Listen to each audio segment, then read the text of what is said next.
Introduction. The park smelled of wet leaves and old vodka. Bitsa Park stretched across the southern edge of Moscow like a forgotten lung. 3,000 acres of birch trees, mud paths, and park benches where men sat until the cold took their ambition and replaced it with nothing. In autumn, the leaves turned the color of old bruises. In winter, the ground froze hard enough to conceal what was buried beneath it. Alexander Pichushkin walked those paths for years. He walked them with a hammer in his coat pocket and a number in his head. The number was 64, one victim for every square on a chessboard.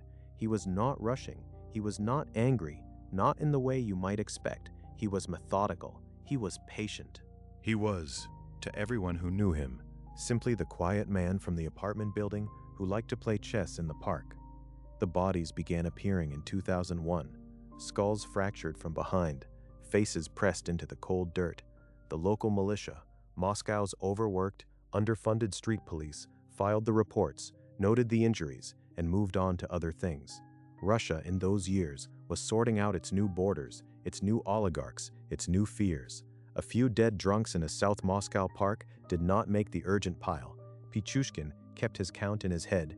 He carried a physical chessboard sometimes, its squares marked with small notations only he understood. He was filling it the way a chess master fills a board, deliberately, economically, one piece at a time. By the time investigators finally connected the cases through a surviving witness and a neighbor's complaint about a smell coming from an apartment corridor, the board was nearly full. The question that never left the case file is not simply how many he killed. The question is how long a man can play a game in plain sight before anyone looks at the board. He had been walking those paths for years before anyone thought to ask where he was going. Subscribe to Archive 13 and tell us in the comments how many victims were lost because no one wanted to see the game he was playing. There is always a first one. Before there is a pattern, before there is a task force, before there is a name in a file, there is a single moment when a man decides what he is capable of. For Alexander Pichushkin, that moment came in Bitsa Park in the spring of 2001. The birch trees were just beginning to green. The ground was still soft from the thaw. His name was Mikhail Odintsov. He was 51 years old, a retired factory worker who lived alone in a building 3 blocks from the park's eastern entrance. His neighbors described him as quiet, solitary, a man whose primary companion in his later years was a bottle of cheap vodka and the bench near the drainage ditch where he liked to sit and watch the light change through the trees. He had a sister in Tula he called on her birthday. He kept a small radio on his kitchen windowsill and listened to it every morning before he left the apartment. On a Thursday in early spring, he left with a bottle and a small amount of money and walked into the park. He never came home. His body was found 2 days later by a park's maintenance worker, a man named Gennady, who later told investigators he thought at first it was a sleeping drunk. It was only when he tried to shake the man's shoulder that he understood. The skull had been fractured in 3 places. The wounds were to the back and top of the head. The vodka bottle was still upright in the grass, 2 meters away, as if someone had set it down carefully. The militia filed the case as unknown assailant, probable altercation between intoxicated individuals. The exact position of the wounds was not photographed with detail. The trajectory of the blows was not analyzed. No one considered that this might be the beginning of something rather than the end of something. Pichushkin later described the approach with the flat, informational tone that would characterize all of his confessions. Odintsov had been sitting alone too long. He had not noticed being watched. The hammer came down without warning. Pichushkin described the sound as dull, like a melon dropped on a concrete floor. He dragged the body a short distance toward the drainage ditch and left it there. Then he walked home through the trees. Fact: forensic investigators later confirmed that Pichushkin used a standard carpenter's hammer throughout the killing series, a common tool available in any hardware store in Moscow. The consistency of the weapon across all confirmed cases was one of the key indicators that a single perpetrator was responsible. FBI profiler Robert Ressler, writing in the Bureau's foundational analysis of organized serial offenders, noted that killers who maintain a consistent method across years are often engaged in what he termed ritual satisfaction. The method itself becomes as important to the offender as the outcome. The hammer, for Pichushkin, was never incidental. It was the instrument of ceremony. The first square was filled. No one opened a chessboard to mark it. Myth versus reality. The popular image of a serial killer as a man consumed by visible rage or obvious dysfunction did not apply to Pichushkin. Neighbors recalled a man who held doors open, who nodded in the elevator, who played chess in the park with elderly men on Sunday afternoons. Evil, in Bitsa Park, arrived in a dark jacket and left without raising its voice. The archives are silent on whether Mikhail Odintsov spoke to anyone before he died. His sister Antula was notified 6 days after the body was found. She identified him by the small scar on his left hand from a factory accident in 1974. The case number assigned to his death was never linked to any other file for 4 more years. The admissions are 1 million, counting 62,100 Stringshikin, despite then loyalty for all freth possible immigrant. 5S. Patterns do not announce themselves. They accumulate in silence, in separate file folders, in different district offices, in the gaps between bureaucracies that do not speak to each other. By 2003, 3 more bodies had appeared in the same general section of Bitsa Park. Each showed the same injury signature, repeated blunt force trauma to the posterior and superior skull. The wounds were not the chaotic injuries of a drunken brawl. They were focused, repetitive, almost geometric in their placement, as if the attacker had a preferred angle and adhered to it. Investigators in the southern Moscow district noted the locations on a hand-drawn map. They treated them as separate incidents arising from the park's general population of vulnerable men, pensioners, heavy drinkers, the economically displaced who used the park's relative privacy as a living room. In the disorder of post-Soviet Moscow, these men existed at the margins of the city's attention. Their deaths registered the same way. One victim, a man named Pavel Sorokin, 63 years old, a former bus driver who spent his afternoons in the park after his wife passed in 2001, still had coins in his pocket when he was found, 47 rubles, the exact price of a beer from the kiosk near the southern gate. Another carried a bus ticket dated the same day he was killed. Both had been struck from behind. Neither had been robbed in any meaningful sense. The killer was not stealing from them. He was collecting something else entirely. Pichushkin, by this point, had developed a selection methodology. He watched men leave their buildings and followed at a measured distance. He learned their routines the way a chess player learns an opponent's tendencies, where they sat, how long they stayed, when they were reliably alone. He began initiating conversations, offering to share a drink, positioning himself as a companion before he became something else entirely. Forensic psychologist Anna Portnyagina, who reviewed interview transcripts from the case for a 2009 criminology study, noted that Pichushkin displayed a sophisticated capacity for what she called predatory mimicry, the performance of social warmth as a functional hunting strategy. He was not befriending these men despite what he intended to do to them. He was befriending them because of it. A park attendant named Vasily filed a report in the autumn of 2003 describing a man in a dark jacket he had seen near 2 of the body recovery sites. The man had been sitting on a bench on both occasions. The man had nodded at him. Vasily described the nod as normal. He could not explain why it had stayed in his memory long enough to report. The report was filed. It was not cross-referenced with the homicide cases. The dark jacket and the nod remained in a separate folder in a separate office and were not retrieved until 2006. The board continued to fill. A 2010 analysis published in the Criminology Journal of Russia examined the Pichushkin case as a primary example of what researchers termed district isolation failure, the systemic inability of geographically divided police units to identify patterns that cross administrative boundaries. Pichushkin's killing ground spanned at least 2 separate militia districts, each of which maintained its own records without mandatory cross-reporting protocols for homicide cases sharing injury signatures. The chessboard was not metaphor. It was evidence sitting in plain sight in a man's bedroom, waiting for someone to ask the right question. In the spring of 2005, Pichushkin showed the board to a neighbor named Irina Volkova, a woman in her late 40s who lived 2 floors below him in the same apartment building on Kersonskaya Street. She had come to return a tool she had borrowed, a wrench, something ordinary, and Pichushkin had invited her inside with a politeness she later described as unremarkable. The apartment was tidy. There was a smell of tobacco and something underneath it she could not name, something faintly chemical, like cleaning fluid used too recently in too small a space. The chessboard sat on the table near the window. Pichushkin told her it represented something important. He said it with a small nod, the way a man references something he expects you already understand. Irina did not ask further. She noted that some of the squares appeared to have marks on them, small pencil notations, she thought, though she could not see them clearly. She thanked him for the wrench and left. She did not think about the board again until 2006, when his face appeared in a newspaper. That same spring, the body of Sergei Mudrikov was recovered from a shallow depression near the park's northeastern tree line. Mudrikov was 44 years old, a plumber who worked intermittently for a building maintenance company in the Orakovo-Borisovo district. He was, by all accounts of those who knew him, a man in the process of getting his life in order after several difficult years. He had recently reconnected with his sister, a woman named Tatiana, who lived in the Moscow suburb of Lyubertsy. He had called her the week before his death to say he would visit the following Saturday and that he would bring bread, a detail small enough to be forgotten and specific enough to be remembered forever. The wound to his skull matched the earlier cases exactly. Same angle, same force distribution, same deliberate placement.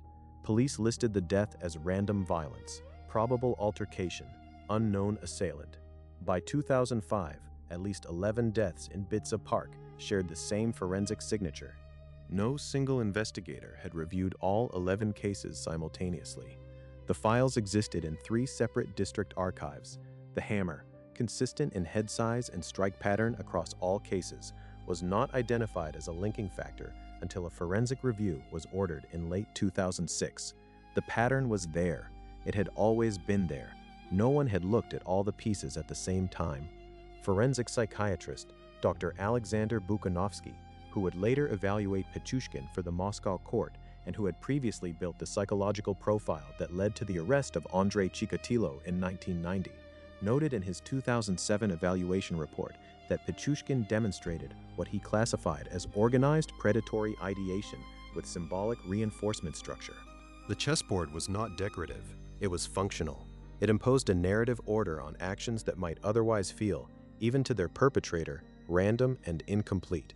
The board gave the killings a grammar, Pichushkin wrote. Each square was a sentence. The full board would be the only complete thought he believed himself capable of. He was, in 2005, roughly halfway through the grammar. He was 0.8 seconds. Pichushkin continued to play chess with elderly men near the park's main pavilion on weekend mornings. Neighbors recalled him as patient, even generous, with less experienced players. He did not rush. He did not lose his temper. He was simply filling squares. The chessboard in his room had 31 marks by the time Irina Volkova saw it and said nothing. That number would grow before anyone understood what it meant. It has been reported in several tabloid accounts that Pichushkin kept photographs of his victims alongside the chessboard. This is not supported by the official investigation records or the Moscow City Court trial transcript. What investigators found was the board itself, the marks on its squares, and a collection of documentation, receipts, transit tokens, and small personal items that Pichushkin retained as what the prosecution described as trophies of sequence rather than trophies of identity. He was not commemorating the individuals, he was commemorating the count.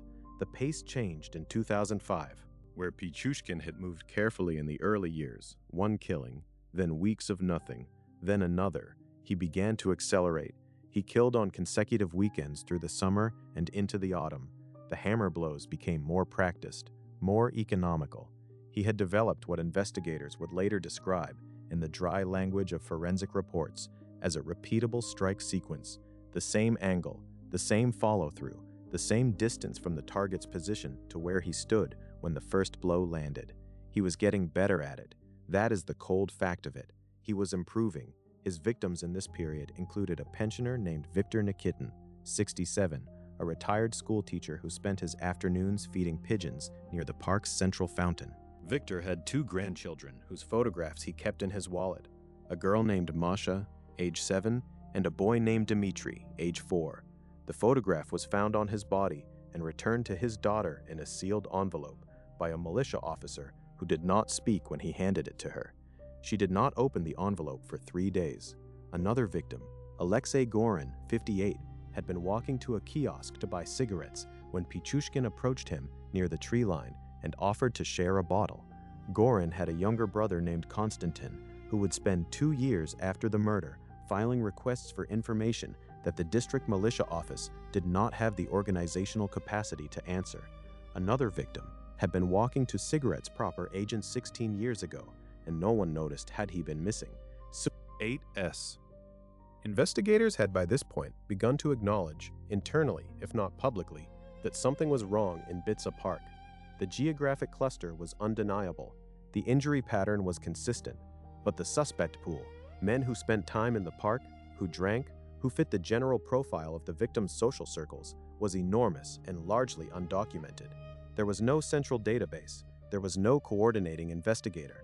There were files in 3 offices that had never been read together in the same room. David Cantor, the British forensic psychologist whose geographic profiling methodology would eventually influence Russian investigative practice, wrote in his 2003 study, Mapping Murder, that serial offenders operating in public green spaces typically maintain what he termed a comfort anchor, a home base within walking distance of the killing ground, a place to which they return between incidents with full confidence that the environment cannot betray them.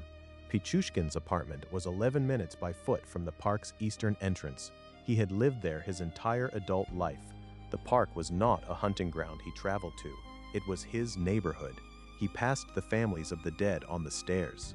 Russian criminologists reviewing the case in 2010 estimated that Pichushkin killed at minimum twice as fast in 2005 as he had in the 2001 to 2003 period.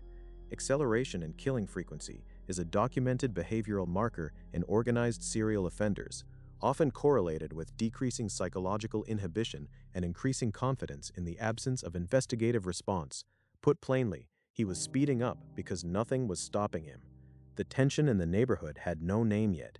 Men who used the park began to feel it without being able to say what it was, an unease, a reason to leave before the light fully faded, a reluctance to sit alone on certain benches. The paths emptied earlier in the evenings. The kiosk near the southern gate reported a drop in afternoon business. The park knew something was wrong.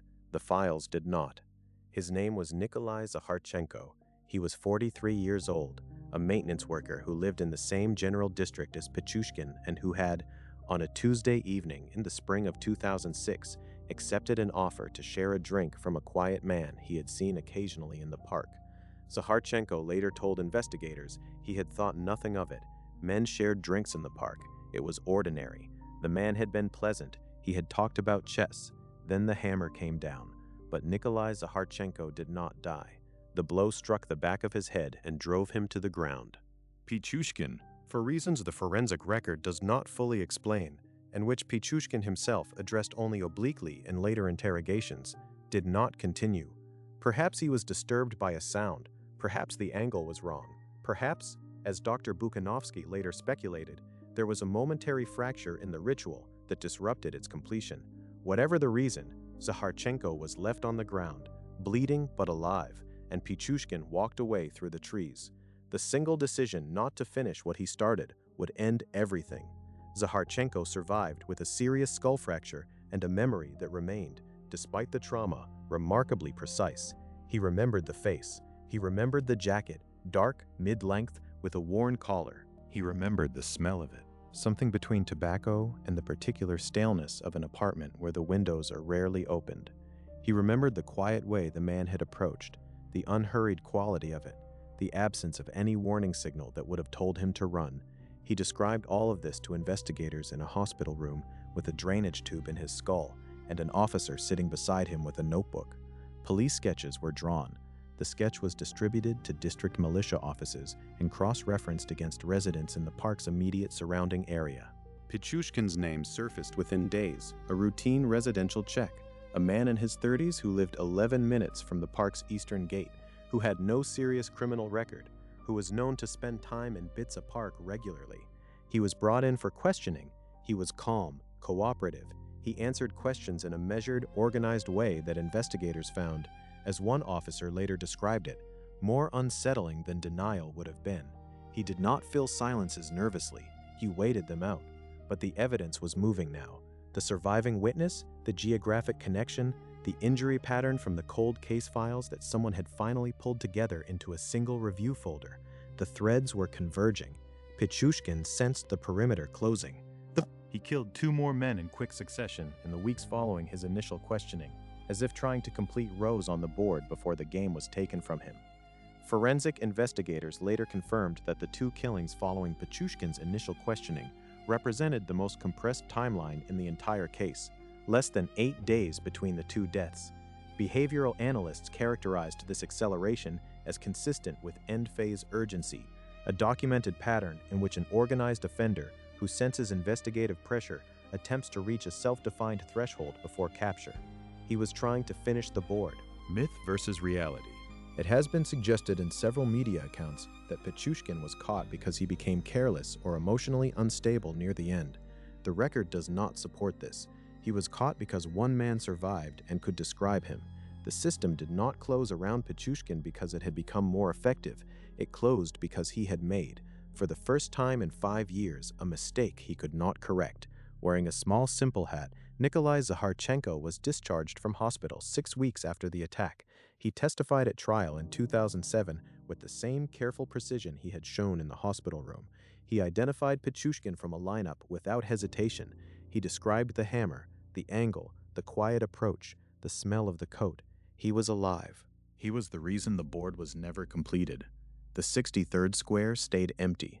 They came to his door on a June morning in 2006. The air in the corridor outside Pichushkin's apartment smelled of the building's accumulated decades, cooked food, cigarette smoke absorbed into wallpaper over 30 years, the particular staleness of a Soviet-era residential block that had never been fully modernized, fluorescent light, linoleum the color of old mustard, the ordinary smell of ordinary life. Officers knocked. He answered. Alexander Pichushkin was 33 years old. He was of medium height, medium build, with the kind of face that a witness struggles to describe with specificity. Not memorable in any obvious way, not physically remarkable. He stood in the doorway of his apartment and looked at the officers with an expression that the arresting officer would later describe in his report as appropriate. He looked like a man who had been expecting this. He did not reach for anything. He did not attempt to close the door. He stepped back and let them in. Inside, the apartment was orderly. The bed was made. There were dishes drying beside the sink. On the table near the window, in the same position where Irina Volkova had seen it 14 months earlier, sat the chessboard. The squares were marked in the order he had filled them, a private calendar of the dead. Investigators photographed the board before touching it. The marks were small, precise, made with what appeared to be a soft pencil. Not dramatic, not crude, careful. The same quality of attention he brought to everything. Break time atadani. Pichushkin was taken to the Moscow Investigative Committee's main facility for processing and initial questioning. He did not request a lawyer immediately. He sat down across from the first investigator and, without being prompted to begin, told them the number he had reached, 62. He said it the way a man might announce a chess score, informational, without particular pride, without particular distress. 62. He said the board represented a record, not a plan.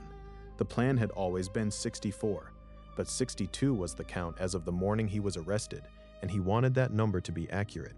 Investigators listened. They did not speak for a moment after he said it. Official forensic records and subsequent case review confirmed 48 bodies recovered and 1 survivor. The gap between 48 and 62 remained open, a space of 14 potential victims whose remains were never conclusively identified, whose families may never have known that the closed file stamped "unknown assailant" in a district militia office was part of a larger account. Fact: the chessboard recovered from Pichushkin's apartment was entered into evidence under case designation MCC 2006-4471. Forensic analysts examined the marks on the squares and cross-referenced them against the confirmed killing timeline. 18 squares carried marks that could not be definitively matched to recovered remains or documented incidents. These 18 cases remain formally unresolved. The chessboard was more complete than the investigation would ever be.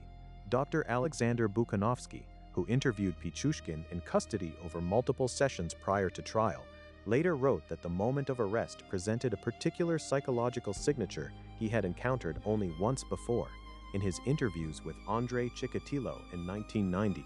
Both men, Bukhanovsky wrote, demonstrated what I can only describe as relief at the completion of the performance. not relief at being caught. Relief that the record was now public, that the count existed somewhere outside their own heads.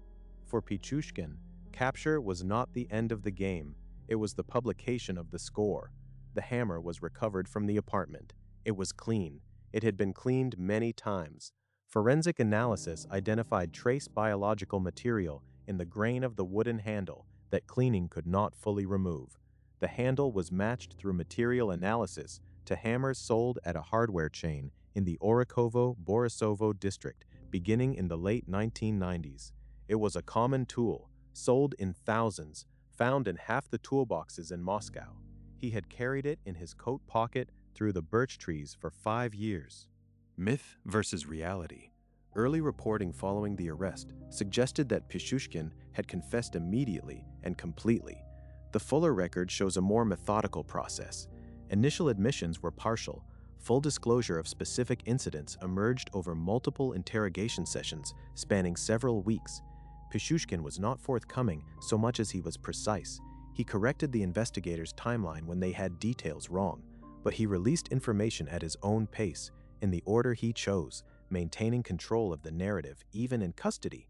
The interrogation, like everything else he did, was organized. Like everything else he did was organized.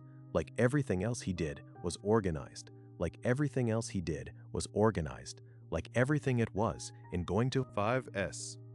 The interrogation room in the Moscow Investigative Committee building smelled of cigarettes and old paper and the faint ammonia of industrial cleaning solution applied to floors that had absorbed decades of difficult conversations. The chairs were metal, the table was metal, the walls were the particular shade of institutional gray that is not chosen so much as arrived at through neglect. Pichushkin sat in that room for hours across multiple sessions. He spoke in a voice that investigators described consistently as flat and even, not the flattened affect of dissociation, not the hollow quality of someone performing the absence of feeling, simply even, organized, the tone of a man making a careful accounting. He remembered dates, he remembered locations.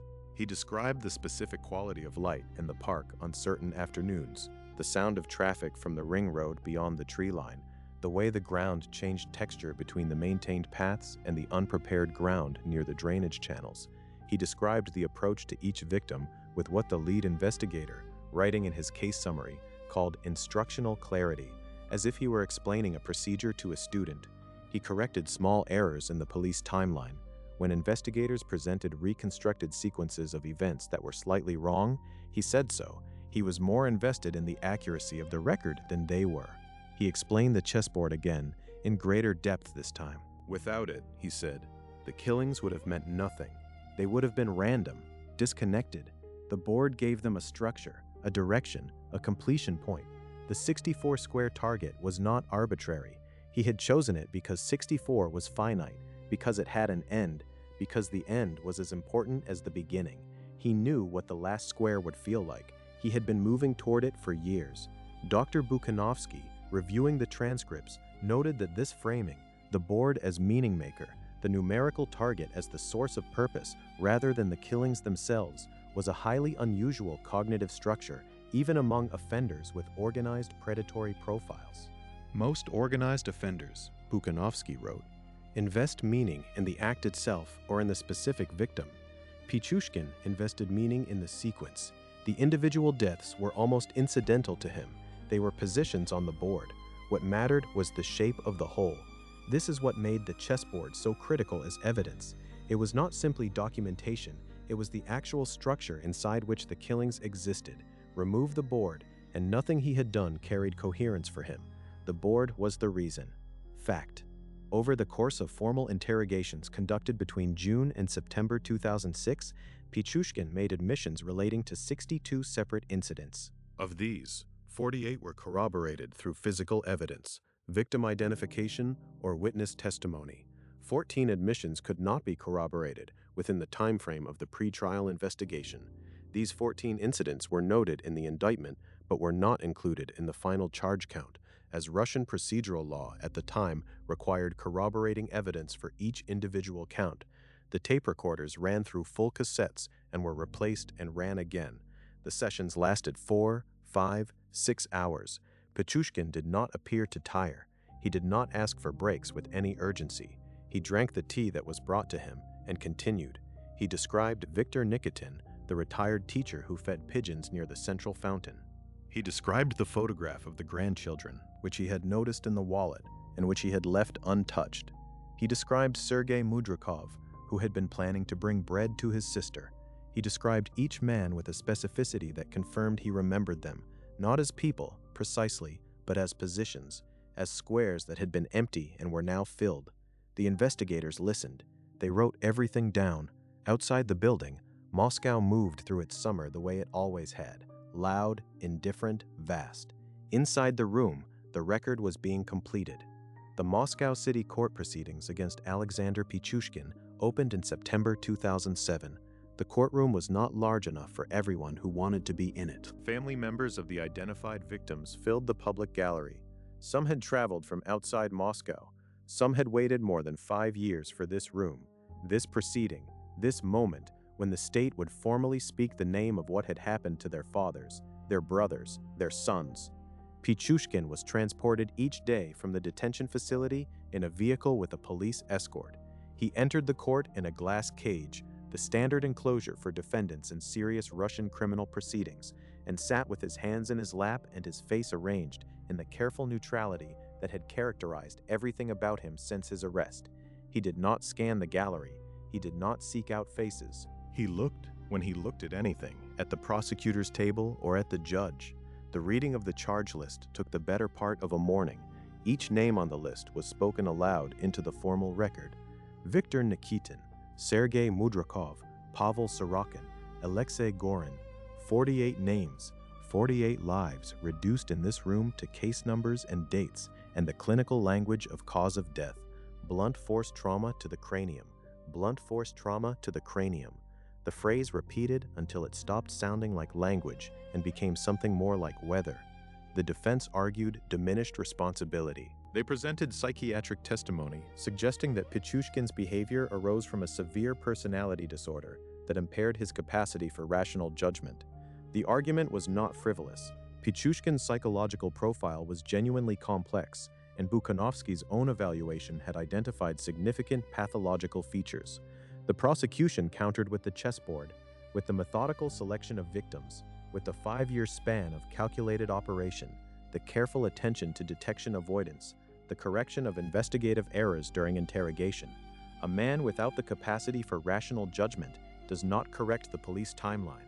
A man without the capacity for rational judgment does not maintain a coded record across 62 incidents without a single person in his building understanding what it represented. The chessboard was the proof of his sanity, and it was the map of his evil, and both things were true at the same time. The court rejected the diminished responsibility argument after 2 days of deliberation. The verdict was delivered on October 24, 2007. Guilty on 48 counts of murder and 1 count of attempted murder. Life imprisonment without the possibility of parole for the first 15 years, later clarified under Russian penal guidelines to a term effectively meaning natural life. Pichushkin received the sentence without visible reaction. His face did not change. He looked at the judge, then looked away. Outside the courthouse, the families stood on the steps in the October cold. Some held photographs, some held nothing. The light was the flat gray of a Moscow autumn, the kind of light that makes everything look equally final. Myth versus reality. Some accounts of the trial reported that Pichushkin expressed remorse during proceedings. This is not supported by the court transcript. When given the opportunity to make a final statement, Pichushkin addressed the question of the count, the gap between the 48 confirmed victims and the 62 he claimed. He stated, for the record, that the official number was incomplete. He did not express regret for the 48. He expressed dissatisfaction with the accuracy of the accounting. The 49th victim, the 50th, the 51st, wherever they lay, did not have their names spoken in that courtroom. Under Russian Federation law, life imprisonment without parole is the maximum sentence available in cases where the death penalty has been suspended. Russia maintained a moratorium on executions from 1996 onward as a condition of its Council of Europe membership. Pichushkin was convicted under this framework.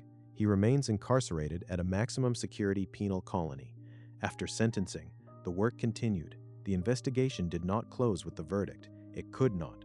In the spring of 2008, investigators from the Moscow Investigative Committee returned to Bitsa Park with updated survey maps, metal detection equipment, and cadaver dogs trained in the identification of decomposed remains in cold northern soil. They worked methodically through sections of the park that corresponded to the unmatched squares on Pichushkin's chessboard. The birch trees stood above them, bare in the early spring, the ground still partly frozen. They found some things, they did not find others. 2 partial skeletal remains were recovered in areas that had not been previously searched. Both showed cranial fracturing consistent with the established injury pattern. Both were male. One set of remains was estimated through forensic anthropological analysis to belong to a man between 45 and 60 years of age who had been dead for a period consistent with the early years of the series, 2001 to 2003. He was never identified. He has no name in any official document. He is listed in the Investigative Committee's 2008 final report as unknown male, Bitsa Park Site 7. His family, if he had one, was never found. He was there in the frozen ground the whole time the trial was proceeding, while his name was not spoken in any courtroom, while no one held a photograph of him on the courthouse steps. A second set of remains could not be dated with sufficient precision to confirm inclusion in the series. The site yielded no personal effects. No identification was possible. The case file was kept open. It remains open. Pichushkin was asked, during post-sentencing interviews conducted by investigators attempting to close the gap in the count, to identify which unmatched squares corresponded to which locations in the park. He engaged with these questions selectively. He confirmed some locations. He declined to clarify others without providing a reason for the distinction. He was not, by this stage, legally compelled to assist further. The interviews were voluntary. He could end them. He ended some of them before the investigators had asked everything they needed to ask. Dr.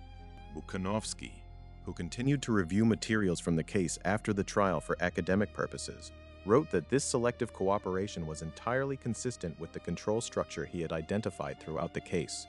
The incomplete disclosure is not failure of memory, Bukhanovsky noted. It is the final exercise of the only authority he retains. He knows which squares are empty. He has always known. The knowledge is the last possession that cannot be confiscated. The Investigative Committee's 2008 final report on unidentified remains in Bitsa Park documented 6 sites that were searched and yielded no recoverable evidence, 8 sites that were not accessible for excavation due to construction or infrastructure installed after the estimated period of the killings, and 2 sites where recovered materials were insufficient for positive identification. The report concluded that the definitive victim count could not be established with certainty. The official confirmed number remains 49, 48 deceased and 1 survivor. The families of the confirmed victims had, by 2008, received their closed files and their dates and their case numbers. The process of official closure had been performed. But closure and resolution are different things, and the families of men whose names did not appear in the charge list had neither. Some of those families did not know they were families of victims. They believed, because the system had told them so, in the quiet language of filed reports and stamped folders, that their father or brother or husband had died in a drunken altercation, had fallen, had disappeared into the particular kind of urban obscurity that claimed certain men in Moscow in those years. They were not told to look at the chessboard. They were not told there might be a square with their name on it. It has been suggested in public commentary that Russian authorities suppressed evidence of a higher victim count for political reasons, to avoid the embarrassment of a serial killing series that had operated for 5 years without identification. The documented record does not support a deliberate suppression. What it supports is something more mundane and more damning, a systemic incapacity to aggregate information, a bureaucratic architecture that prevented the left hand from knowing what the right hand was filing. There was no conspiracy, there was a filing system. In certain circumstances, the filing system kills as surely as the man with the hammer. Break time. A draw with no the soldier du say, since without investigation, it remained open. Families walked through it. Children played in it. The benches near the drainage ditch were repainted during a municipal improvement project in 2009. New gravel was laid on the main paths. The city moved forward in the way cities always move forward, by covering things over with other things. The sites that corresponded to the empty squares on the chessboard are today unmarked. There are no signs, no memorial designation. The paths that cross them are walked daily by people who do not know what is beneath the frost line. The park does not remember. The park simply continues. The files remember instead. That is what archives are for. The failure was not dramatic. That is the important thing to understand about it. There was no single moment of catastrophic negligence, no individual officer who ignored a smoking gun, no decisive turning point where one different decision would have changed everything. The failure was structural, institutional, the kind of failure that is almost invisible while it is happening because it looks, from inside, like normal operations. Moscow police records from 2001 to 2005 show no centralized database linking park area homicides across district boundaries. The city was divided into militia districts that maintained their own records, their own filing systems, their own investigative priorities. Cases were not routinely shared. Injury pattern data was not cross-referenced between districts. A homicide in District 7 was a District 7 problem until District 7 closed it, and District 7 closed it as unknown assailant, and that was where it stayed. Pichushkin's killing ground spanned at least 2 separate militia districts. He moved between them without triggering any alert because there was no alert to trigger. The administrative boundary that separated the districts was invisible on the ground. In the park, among the birch trees, it was visible only in filing systems, and in the filing systems, it was a wall. A 1/2010 analysis published in the Criminology Journal of Russia examined the case in precise institutional terms. The researchers identified 3 specific systemic failures. First, the absence of mandatory cross-district reporting for homicides sharing injury signatures. Second, the lack of any designated analytical function. No analyst whose specific responsibility was to look across case files for connecting patterns. Third, a classification culture that defaulted to unknown assailant, probable altercation for victims from economically marginal social groups, a classification that effectively closed cases that should have remained open. The researchers estimated that an analyst reviewing all park area homicides in the relevant districts simultaneously would have identified the geographic and forensic pattern by mid-2004 at the latest. That is 2 years before the actual identification. That is, by conservative estimate, between 8 and 12 additional lives. Fact: the investigative committee reform enacted following the Pichushkin case, formally implemented in 2008, introduced mandatory cross-district reporting protocols for homicides sharing specified forensic characteristics, including injury signature, victim profile, and geographic proximity. The reform was directly cited in the investigative committee's own documentation as arising from the Pichushkin case analysis. The absence of these protocols before 2008 was officially acknowledged as a contributing factor in the extended duration of the killing series. Rencep's 9.8 seconds. There is a harder thing to say here, and it must be said because the record demands it. The victims were not random. They were selected, but they were also, in a structural sense, pre-selected by the system's indifference. Pichushkin chose men who were alone, who drank, who lived at the margins of family and community and institutional visibility. He chose them because they were available and because they were less likely to be searched for urgently. And the system, through the classification culture the researchers identified, through the default assumption of drunken altercation, ratified that choice. It processed his victims through the same category he had placed them in: disposable, peripheral, not worth a cross-district query.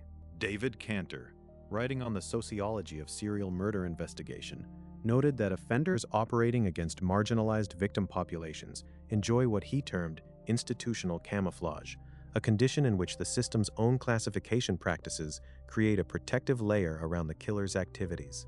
The deaths register, they are processed, they do not accumulate into pattern because the system is not looking for pattern among these lives. This is not a uniquely Russian phenomenon. It is documented in the Yorkshire Ripper investigation in Britain, in the Green River Killer case in the United States, in the Clifton case in Canada. The margin is where the murders go unseen. In the years following Pichushkin's conviction, several media commentators framed the investigative failure as evidence of specific corruption, particular officers paid to ignore evidence, deliberate misdirection by individuals with reasons to protect the killer. No documentary evidence supports this reading. The failure was not corrupt. That is almost worse. It was procedural.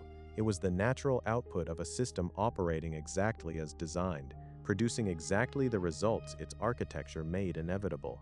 1.5 seconds. What is left after the verdict is not justice. Justice is the word the law uses. What the families received was a case number, a date of death, a cause of death printed in clinical type on an official form, and a closed file. Some of them had waited years for that file. Some had filed their own inquiries with district militia offices, had sat in waiting rooms, had been told their relative's case was under investigation, had been told it was closed, had been told to come back on a different day. The bureaucratic maze that had failed to catch Alexander Pichushkin also failed, in its own secondary way, to serve the people he left behind. Tatiana Mudrakova, the sister of Sergei Mudrakov, gave a statement to Novaya Gazeta following the trial. She said she had contacted the district militia office 4 times in the years after Sergei's death. She had been told, on 3 of those occasions, that the case was closed. She had not been told it was connected to anything larger. She had not been told there was a man with a chessboard keeping score. She had simply been told, closed, unknown assailant, come back if you have new information. She had no new information. She was the sister of a dead plumber who had been planning to bring bread, the daughter of Viktor Nikitin, the retired teacher whose grandchildren's photograph was returned in a sealed envelope, attended every day of the trial. She sat in the same seat in the public gallery each morning. She did not speak to journalists. After the verdict was read, she stood outside the courthouse in the October cold for a long time before her son came and walked her to a waiting car. She had kept the photograph. She had opened the envelope eventually, on the 4th day after it was delivered to her. She told a court welfare worker, in a brief exchange recorded in the trial support documentation, that the photograph was undamaged. Masha and Dmitry, her children, aged 7 and 4 in the photograph, the image unaffected by what had happened around it. Viktor Nikitin had carried it in his wallet every day for years. This is what is known about him. He fed pigeons. He was a retired school teacher. He loved his grandchildren enough to carry their photograph. He sat on a bench in Bitsa Park on an afternoon in 2005, and a man in a dark jacket sat down beside him. That is the complete official record of his last day. Of the 48 confirmed victims in the Pichushkin case, 31 were identified through family contact within 2 years of death. 17 were identified through forensic means, dental records, physical descriptions, or personal effects without active family inquiry, suggesting that these 17 men had no family members searching for them, or that their families did not pursue formal investigation through channels that would have intersected with the relevant case files. The court listed every confirmed victim by full name in the official trial transcript. The list is 6 pages long. It is the most complete memorial that exists for most of them. Some families asked, through legal representatives, that the chessboard not be published in newspapers or displayed publicly. The request was honored during the trial period. Subsequent academic and journalistic use of the image has been varied. The board has appeared in several international true crime publications, usually without the names of the men whose deaths it represents appearing alongside it. The board is remembered. Some of the men are not.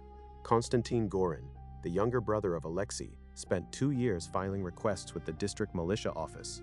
He received a final response in 2007, 3 weeks after the trial concluded, informing him that the case of Alexei Gorin had been incorporated into the Pichushkin prosecution and was now formally closed.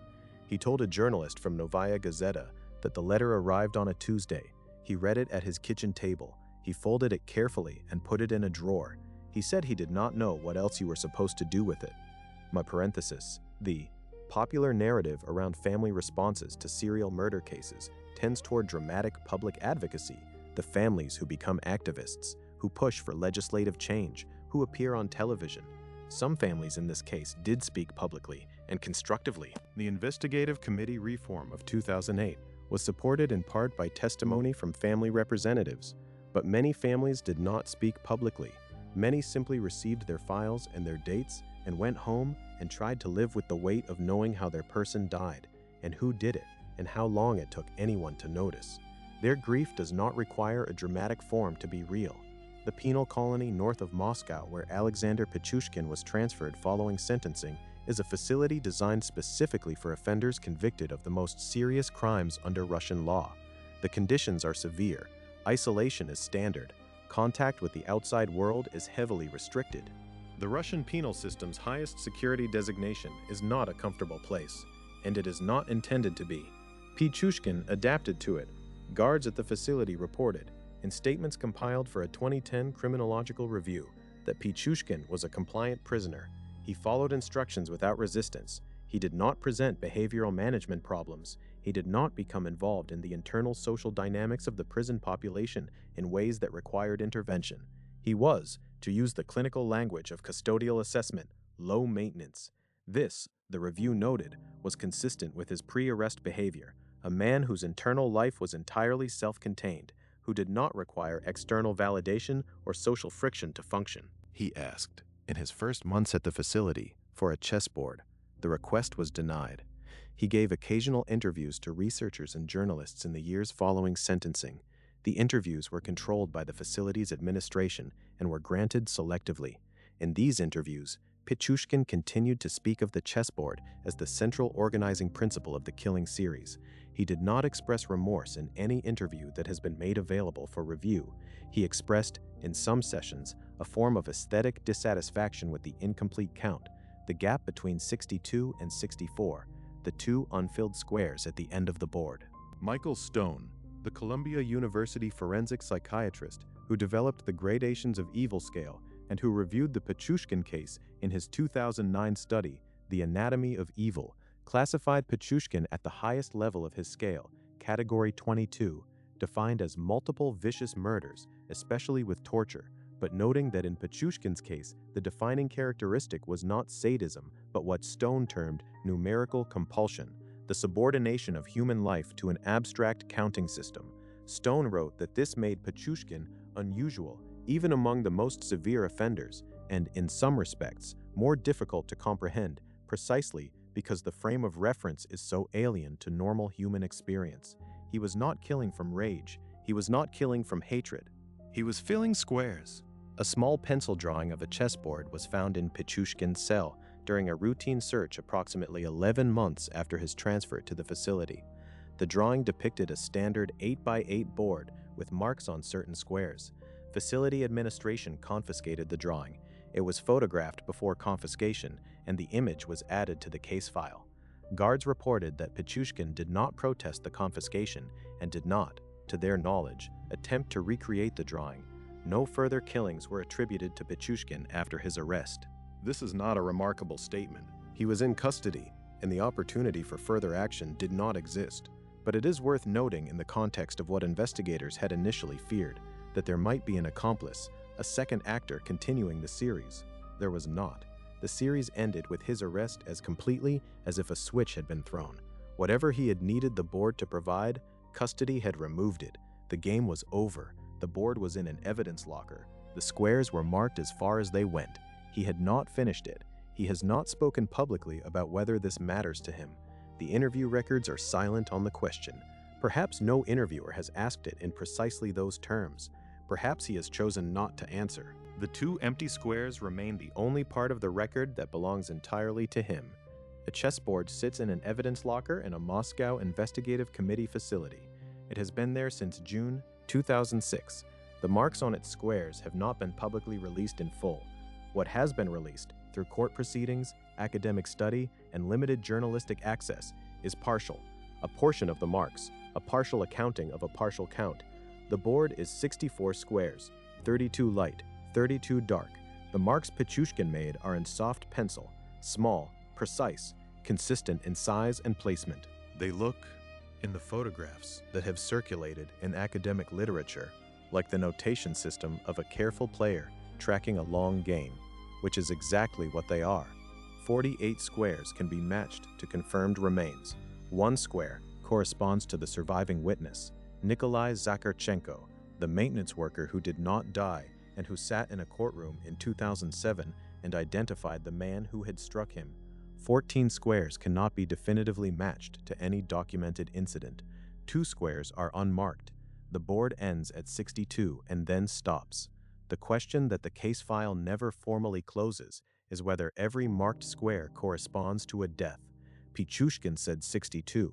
The confirmed forensic record says 48 dead, 1 surviving. The gap is 14. 14 incidents that he admitted to, that he marked on the board, that investigators could not corroborate within the legal standard required for formal charges.